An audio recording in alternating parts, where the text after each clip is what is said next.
Hey guys, Joe here. I'm going to give you an updated garage gym tour. I moved into this house in August of 22, and since then I've been pretty busy doing lots of upgrades and fitting it out to the way I want it to be. I was the 11 foot by 11 foot basement gym guy with the free motion packed in there before. So now I've moved to a single car garage gym in a new house that's 13 by 18 foot at the biggest parts. It's 11 foot wide at some of the smaller parts where this door is. So relatively sizable space compared to before, but still pretty packed. So I'll give you guys a quick tour of the new space here. So to the side of the door, I got the Mutant Metals dip bar, which is one of my favorite dip bar models and definitely great to have it. The Velocidor seemed like the better one, but how heavy it is not something that I'm a fan of since I like to rehang this thing when I'm done. I got some leftover bars and PRX hangers from the last gym. Got the Iron Masters here, which is the 135-pound upgrade kit. I got the heavy handles and then all the expansion set for the weights. I use these for straight sets. Anything above the 80-pound mark or so, I'll use them. Probably will upgrade to the Repins at some point, but they get the job done. And they're spray painted gray because they were in rough shape when I got them off Marketplace. And I guess I should say I bought that new. These were new at the time, just some old, or not the best barbell sets. And then the Iron Masters were used Marketplace. Coming over here, I got the Cybex VR2 seated leg curl. It is an excellent seated leg curl. It's got a great resistance profile. It's lengthened, drops off in the short really well. Very compact and small footprint, lots of adjustability. This is probably my favorite seated leg curl out there besides the Prime or Strive models, which are a lot more expensive and hard to find. This one you can get on Marketplace at a pretty good value. It's kind of a sleeper pick. I would highly recommend this one. It's an excellent seated leg curl and I love it. I would only probably upgrade if I found a Prime or Strive or decided to buy one new. And over here is a Prime plate-loaded pull-down replica. I got it off Marketplace. It's basically exactly their plate-loaded pull-down. The only difference is these handles are a little bit shorter, which is a little harder to get a custom arm path on different pull-down variations. So I use daisy chains, which also lets me get the resistance profile kind of how I want it to be. So you can sit in it traditionally with your legs locked down, facing forward for more like an upper back pull down, get some lats. I like to actually sit the other way and follow the arc of the machine when facing away to really hit the lats. It's my favorite variation. It's kind of like the Prime 2.0 lat pull down pull variation minus the chest pad. So it's super awesome, super versatile. Really enjoying this piece. May someday upgrade to the new Prime 2.0 at some point in this spot. And I got the Titan tibia raise for training the tibialis muscle.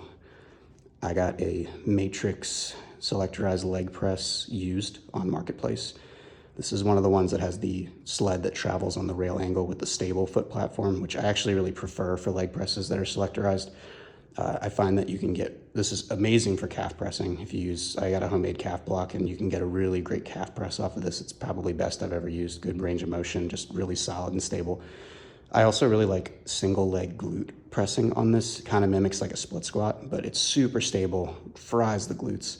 The only con on this is the range of motion is pretty limiting for quads. So I would recommend it more for like adductors with a low foot wide foot stance placement. You can get a decent mid-range quad on it, but it's really a great glute piece, which is kind of why I have it. It's also really compact without weight horns, so it can kind of fit in this tiny space that I have crammed in here. So this I bought new. This is the Prime plate-loaded seated row. It is the most versatile back piece I've used. You can get a rear delt bias on it, a lat bias, upper back. You can kind of use this thing for every pull variation on the planet. The new adjustable chest pad that I got was a prototype at the time, but now everybody can buy them.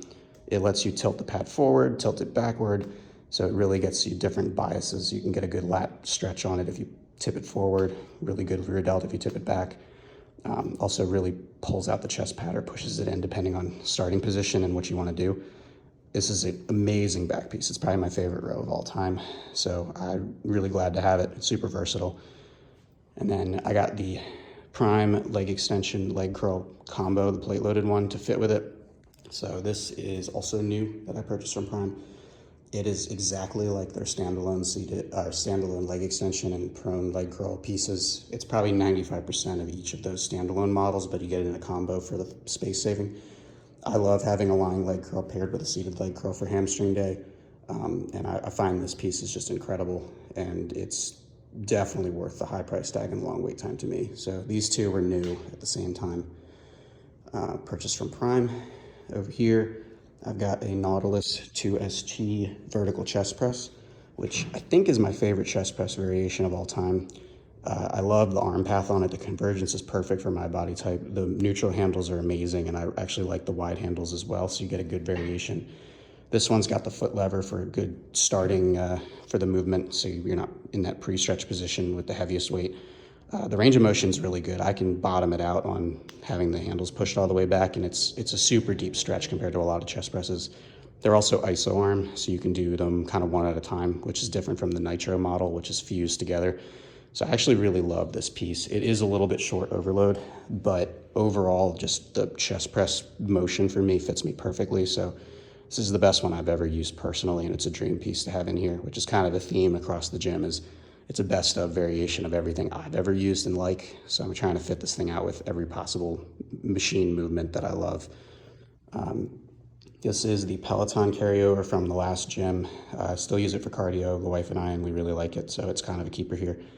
I got the Prime Trap Bar, and I bought this one new. This one was used off Marketplace, and then Prime Trap Bar was used off Marketplace. It's my favorite trap bar personally. I just love the adjusting starting position, and it just feels really good. It's really balanced. So for me, it's my best trap bar, and I use it for RDLs. Jumping back over here, I got the Concept 2 rower, which is my preferred form of cardio, and I still love using this piece every time I do cardio. I got the wall-mounted, I think it's the Gronk Fitness wall-mounted pull-up bar that I got off Marketplace, just to get some pull-up variations in here since I don't have a rack, which a lot of people are quick to point out. I personally love bodybuilding style of training, and I like hack squats better, so I don't actually have a rack in here because there's honestly no real movements that I do with a squat rack at this time. So I figured save the space and get the machines and the cable stations I wanted, given it's a limited space. So then I have a Torque Relentless Rope Trainer, which is just more variation for cardio and upper body cardio movement.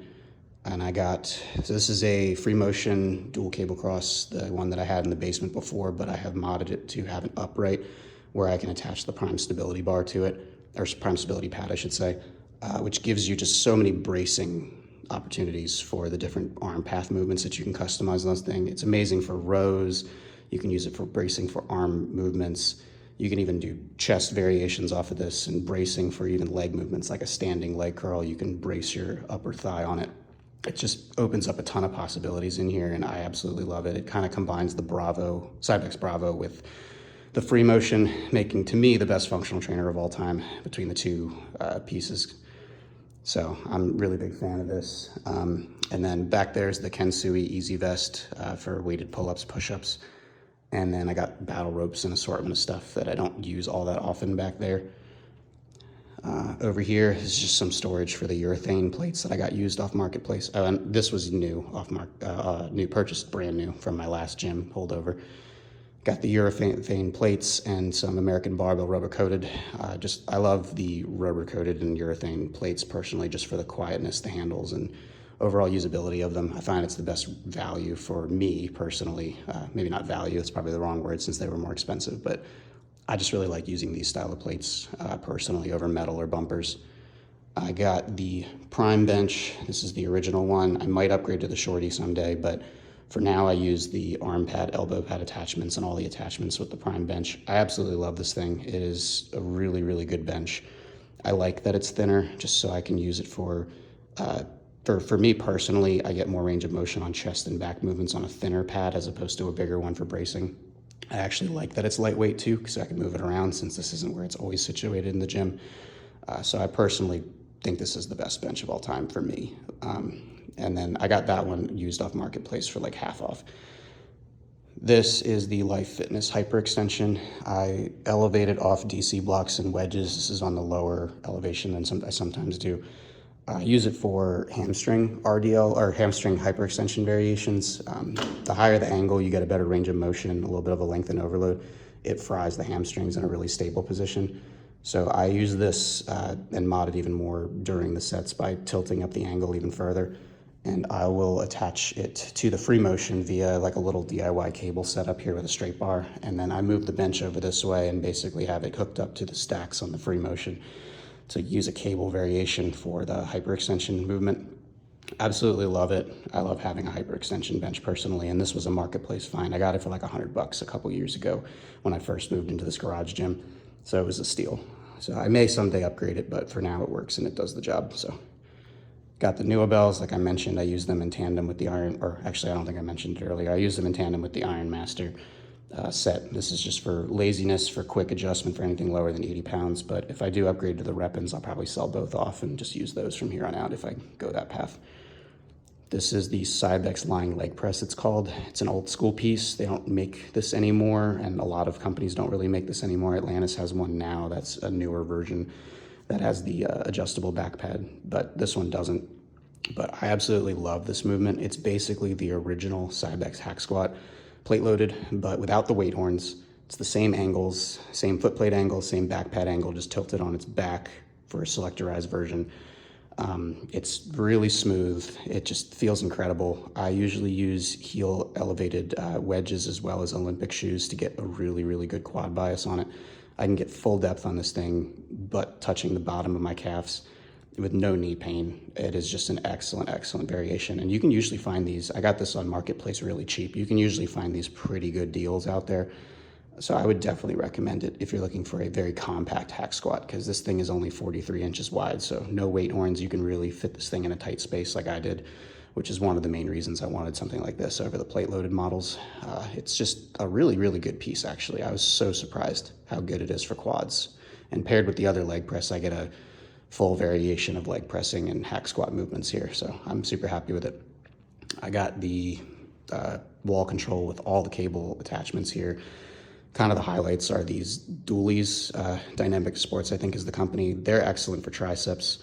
Gym pins for anything I want to get heavier on the stacks for if that time ever comes. I'm not quite strong enough yet for most of these machines to stack out. CAS handles, both the big and the small variations, are excellent for pushing movements and cable curling variations. Most of the other stuff is just a bunch of collars and things that were in the last gym, holdovers. So you can always check out that tour if you want more description on the attachments, but they're all great. I got the prime attachments for the bench, which is the elbow pads and the roller. I'll probably wind up getting a lot of the other attachments as well as they come out, but these two I use a lot, actually. Really great. I love cables, so I actually have another cable stack here. This is an old school Sorinex piece. It's a single stack. It's, I think, 300 pounds, which is significantly heavier than the free motion. You can do a 2-to-1 on dual handle usage or a 1-to-1 if you combine them, so it gets really heavy. I modded this with a few things. I added a upright kind of similar to the free motion, so I can add the prime chest pad to it to give a chest pad variation on any of the pulling movements. This is Stray Dog Strength's roller and an extra tube, so I made it like a lat pull down seat variation with the squat box from Valor, so I can do any lat pull down movements in this gym on that. And then this also has a low row attachment that customizes how far out it comes, so you can do like a dual low row off this single stack. So it's super versatile, and then it's obviously got the adjustable column, kind of like their Sorinex sells a single stack that's got that full adjustability. So this is kind of like the OG model to that. So you can get kind of every variation under the sun, and it pairs really well with the free motion for any of the heavier cable movements that I want to do. And I just love cables. It's my favorite way to train. So that's pretty much the space here. In the ceiling, I got some Amazon LED lights. This is a pretty tall garage, actually, so I don't know the exact ceiling height, but I don't find that I ever need any more height than I have. It's really tall. And then the flooring is the American Floor Mats 3/8 rubber roll. Excellent floor, highly recommend. And I'll do some quick walk-arounds and panoramas and everything else. Don't think I missed too much here. But basically, again, 18 foot long, 13 wide at the widest points.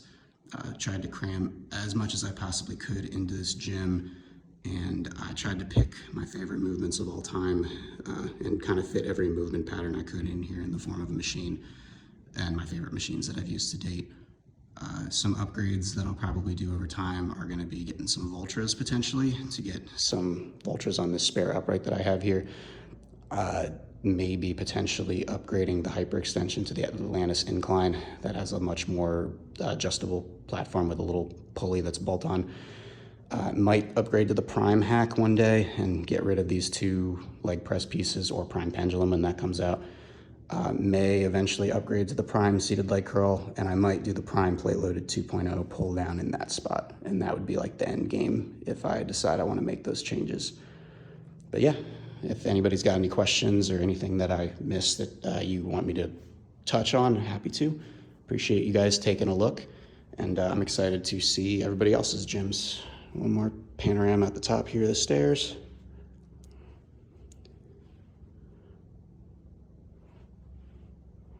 All right, you guys, have a great day. After I hit record, I remembered there's a couple more things I was going to mention that might be helpful to some people. So one thing is, if you have this Prime plate-loaded seated row, you can actually sit in reverse on it where your back is against the pad and hook up daisy chains to these, and you can actually do a chest press variation. So you could still load the weights onto the weight horns in the same manner to get a lengthened overload or shortened overload, which is kind of the benefit I didn't mention on a lot of these Prime pieces, is just the fact that you can place the plates into a position where it's hardest at the end of the movement or the beginning of the movement or the middle of the movement or some variation in between, depending on how you place the plates, which I find to be really cool. But anyways, yeah, so you could do a chest press variation off this seated row to get a little more versatility. I really like that variation. The other thing is, actually, this Nautilus chest press has a really, really good way you can do a thoracic lat bias row. So if you stand in the right way where you get this arm path where it goes from out to in, it has this nice arc that you can do that kind of mimics the Strive row, the selectorized row, and gets a really nice lat biased movement. So you can kind of make this into a row if you stand right and use it off the opposite direction facing this way. You can do that on a lot of chest press pieces, actually. It's still a bit of a short overload, so at the end of the row motion will be a little harder than at the beginning, but it's actually a motion I just used today in my pull workout that I really like, and not a lot of people do chest pressing for that. So especially ones with convergence, you can really position yourself in a way to get a really cool row variation for those that have limited space or limited equipment. And then, as mentioned in this, and then also, I love to do lunge variations. So in addition to the leg press and hack squat, I use the roller on the Prime piece and set up some of the wedges that I forgot to mention. So I got the solo wedges and some wedge variations. So I'll do like a wedge split squat off of here with dumbbells as another main leg movement piece that I really love. So more added variation. And then if you see random pulleys hanging around different places, sometimes I just set up with extra cables that I have. I'll hook up the cables to these torque arms that are on some of the Prime pieces, and I can do different variations of, let's say, a tricep push down with some different variations of resistance profiling or other variations of movements. So that's kind of why you have random cable setups everywhere, is because I can sometimes hack things with pieces that I don't actually have in here. But as a overarching goal in this gym, my goal that I forgot to mention in the beginning is just to be able to hit every muscle group in both the shortened and lengthened position, as well as shortened and lengthened overload. So between all the cables and the way I can customize cables and you know, how those cable movements are relative to my body, you can kind of hit a short and a long variation on those. And then all the machines in here kind of help me mimic that as well. So the goal was to have every variation of movement that you can have in here, from the hinging, the pulling, the pushing, the squatting, all the way through then hitting muscles in different angles and different overload positions. So I tried my best, given the small space that I have here, to put everything in place to let me do kind of what I want to do. But this project will continue to go probably forever as I continue to upgrade. But I think for the most part, I'm super happy with the space, and I feel like I have used it to almost its fullest, given the limited availability of space. And then the only other thing I'll mention that's a huge hack for any gym that's in a garage is the mini split. I had to install the mini split after 3 months of training without it in the summer when I first moved in, late summer, and it was awful in here. The humidity was crazy. That's how I started getting up around 5 to work out, just to beat the heat. But I continue to train around that time now because I actually really love it. But the mini split is like a lifesaver. So I'd highly recommend. This is the DIY Gen 4 Mr. Cool, which I was able to do all myself. It's relatively super easy to install for a mini split.